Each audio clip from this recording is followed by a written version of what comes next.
Gyanvapi SI सर्वे case में समाअत इस वक्त जारी है। आपको बता दें कि इलाहाबाद हाईकोर्ट में समाअत जारी है। एफिडेविट पर मस्जिद कमेटी का जवाब 4 अगस्त तक सर्वे खत्म कर लेंगे, एसआई की ओर से कहा गया।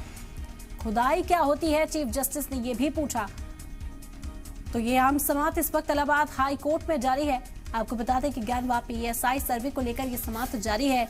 मुस्लिम फरीक की ओर से ऐतराज जताया गया था। एसआई सर्वे की जो इजाजत जिला अदालत ने दी है उस पर रोक लगाने की मांग की गई थी। कल भी इस मामले पर समाअत हुई और मुस्लिम फरीक की ओर से जवाब दाखिल करने के लिए 2 दिनों का वक्त मांगा गया था।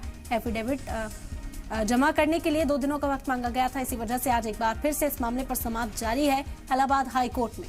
आपको बता दें कि चीफ जस्टिस ने कई सवाल किए। एसआई सर्वे से जुड़े हुए भी कई सवाल इस दौरान किए गए कि आखिर सर्वे को अंजाम कैसे दिया जाएगा, जीपीआर क्या होता है, टेस्टिंग किस तरह की जाएगी, क्या किसी तरह का नुकसान ढांचे को पहुंच सकता है एसआई सर्वे से, और ये तमाम सवालों के जवाब इस वक्त भी चर्चा इन्हीं पर इलाहाबाद हाईकोर्ट में समाअत जारी।